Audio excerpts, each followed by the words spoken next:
નમસ્કાર. આધુનિક ભારતનો સૌથી મજબૂત અને અગત્યનો પાયો કયો છે? જવાબ બહુ સ્પષ્ટ છે: શિક્ષણ. આજે આપણે સ્ત્રોતોમાંથી એકત્રિત કરેલી માહિતીના આધારે એક વિસ્તૃત વિશ્લેષણાત્મક નિબંધના સ્વરૂપમાં આધુનિક ભારતમાં શિક્ષણ વિષય પર એક સઘન ચર્ચા કરવાના છીએ. આ માત્ર આંકડાઓની વાત નથી, પણ એક એવી સફર છે જે આવનારી સદીઓ માટે આપણા દેશનું નસીબ નક્કી કરે છે. તો ચાલો શરૂ કરીએ. આજના આપણા આ વિશ્લેષણાત્મક નિબંધની રૂપરેખા બહુ સીધી અને સ્પષ્ટ છે. આપણે એક ઐતિહાસિક અને વિષયવસ્તુ આધારિત માળખામાંથી પસાર થઈશું. શરૂઆત પ્રસ્તાવના અને પ્રાચીન ઇતિહાસથી થશે. ત્યારબાદ આધુનિક સમયના પડકારો જોઈશું, રાષ્ટ્રીય શિક્ષણ નીતિ 2020ના ઉકેલોની ચર્ચા કરીશું, ડિજિટલ શિક્ષણનો નવો યુગ સમજીશું અને છેલ્લે ભવિષ્યના માળખાના નિષ્કર્ષ તરફ આગળ વધીશું. તો વિભાગ 1, પ્રસ્તાવના અને શિક્ષણનું મહત્વ. એક સચોટ નિબંધની શરૂઆત હંમેશા કોઈ મૂળભૂત સત્યથી જ થવી જોઈએ, બરાબર? રવિન્દ્રનાથ ટાગોર સાહેબના આ શબ્દો આપણા આખા વિશ્લેષણની ફિલસૂફી બાંધે છે. તેમણે બહુ સ્પષ્ટ કહ્યું છે કે સ્ત્રી જ રાષ્ટ્રના ભાગ્યની નિર્માતા છે.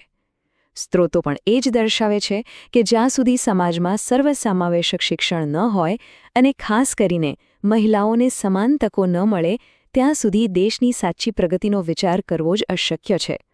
આજના આધુનિક સમયમાં શિક્ષણનો અંતિમ ઉદ્દેશ્ય ખરેખર શું હોવો જોઈએ? ખાલી ડિગ્રીઓ લેવી કે નોકરી મેળવવી? ના રે ના. તેનો અસલી હેતુ છે લોકોના જીવનની ગુણવત્તા સુધારવાનો અને ભારતને એક શક્તિશાળી ગ્લોબલ નોલેજ ઇકોનોમી એટલે કે જ્ઞાન આધારિત વૈશ્વિક અર્થતંત્રમાં બદલવાનો. જ્યારે એક વ્યક્તિનો બૌદ્ધિક વિકાસ થાય છે ને, ત્યારે તેની સીધી અસર આખા રાષ્ટ્રના અર્થતંત્ર પર પડે છે. હવે આવીએ વિભાગ 2 પર, ઐતિહાસિક પૃષ્ઠભૂમિ. આજના આધુનિક સુધારાઓની સાચી દિશા સમજવી હોય તો પહેલા ભારતના શૈક્ષણિક મૂળિયા તપાસવા અત્યંત આવશ્યક છે.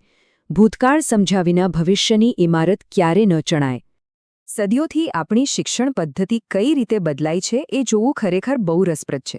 વૈદિક યુગમાં પ્રકૃતિની વચ્ચે ચાલતા ગુરુકુળો હતા, જ્યાં મૂલ્યો અને નૈતિકતા પર ભાર મૂકાતો. જ્ઞાન માત્ર પુસ્તકોમાં નહોતું, પણ જીવનશૈલીમાં વણાયેલું હતું. પછી બૌદ્ધ અને જૈન યુગ આવ્યો, જેમાં નાલંદા અને વલ્લભી જેવા મહાન વિશ્વવિદ્યાલયોએ દુનિયાભરના વિદ્યાર્થીઓને આકર્ષ્યા. મધ્યયુગમાં મક્તબ અને મદરેસાઓ દ્વારા ગણિત અને ધર્મનું શિક્ષણ મળતું થયું, અને અંતે બ્રિટિશ યુગમાં ઔપચારિક કોલેજો સાથે આધુનિક શિક્ષણ વ્યવસ્થાનો પાયો નંખાયો. વિભાગ 3, આધુનિક શિક્ષણ અને પડકારો. અહીંથી આપણા નિબંધમાં એક મોટો વળાંક અથવા કહીએ કે કોન્ફ્લિક્ટ આવે છે. સ્વતંત્રતા પછી માળખાગત વિકાસ તો ઘણો થયો, પણ જરા આ આંકડાઓ પર નજર કરીએ. 2011ની વસ્તી ગણતરી પ્રમાણે પુરુષોનો સાક્ષરતા દર 82%થી વધુ છે, જ્યારે મહિલાઓનો દર માત્ર 65%ની આસપાસ જ છે. આ આશરે 17%નો તફાવત કોઈ નાની બાબત નથી. આ બતાવે છે કે લાખો મહિલાઓની બૌદ્ધિક ક્ષમતાનો લાભ લેવામાં સિસ્ટમ ક્યાંક નિષ્ફળ રહી છે. આધુનિક શિક્ષણની વાર્તામાં આ લિંગભેદ એક ખૂબ જ ગંભીર ખામી છે. અને જો આપણે ગ્રામીણ વિસ્તારોની વાત કરીએ ને, તો ચિત્ર વધુ ચિંતાજનક બની જાય છે. ગામડાઓમાં પુરુષ સાક્ષરતા 77% છે, પણ ગ્રામીણ મહિલાઓમાં આ આંકડો ઘટીને સીધો 57% થઈ જાય છે. શહેરો અને ગામડાઓ વચ્ચેની આ મોટી ખીણ સ્પષ્ટ કરે છે કે ભૌગોલિક અને સામાજિક પરિબળો શિક્ષણની પહોંચને કેટલી હદે રોકી રહ્યા છે. આટલા મોટા અંતર પાછળના કારણો માત્ર આર્થિક નથી હોતા. તેના મૂળ બહુ ઊંડા અને સામાજિક હોય છે. સામાજિક ભેદભાવ, લિંગ અસમાનતા, ઘરકામની જવાબદારીઓ, આર્થિક શોષણ અને નાની ઉંમરે લગ્ન, આ બધી પ્રથાઓ એક અદૃશ્ય દિવાલ બનીને ઊભી રહે છે.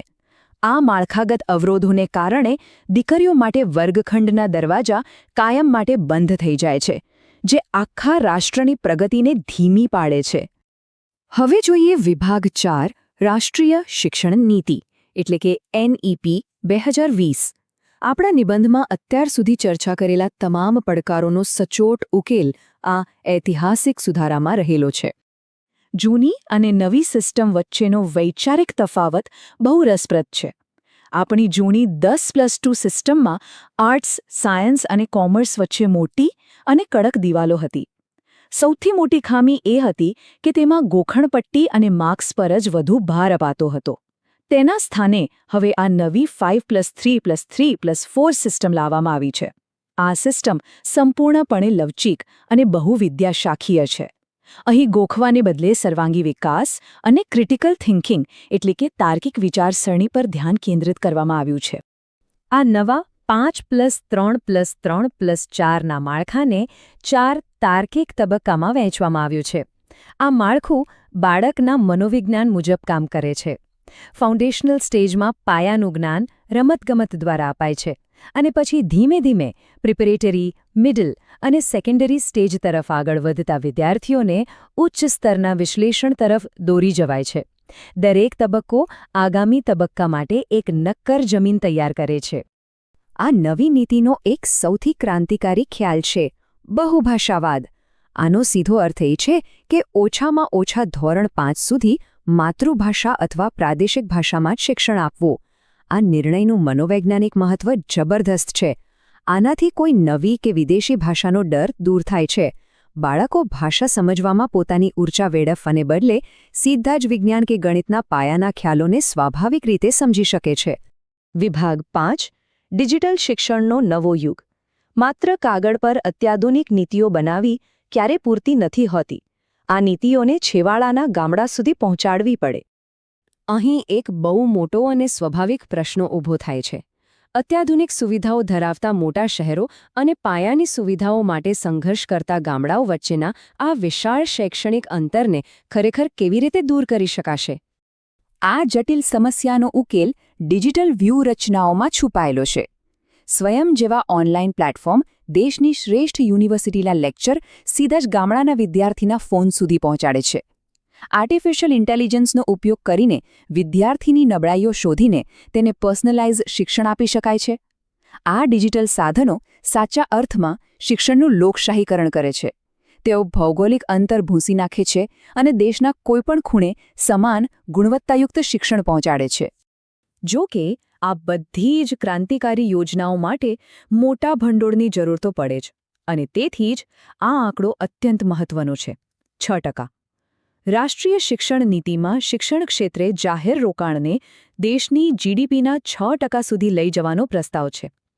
આવશ્યક ડિજિટલ ઇન્ફ્રાસ્ટ્રક્ચર ઊભું કરવા માટે આ આર્થિક પ્રતિબદ્ધતા બહુ જરૂરી છે.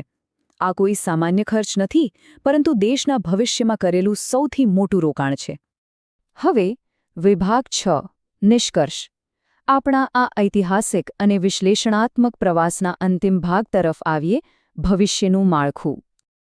આ તમામ નીતિઓ અને ડિજિટલ આયોજનોનો અંતિમ ધ્યેય આપણા સમૃદ્ધ સાંસ્કૃતિક વારસાને આધુનિક ડિજિટલ યુગ સાથે જોડવાનો છે.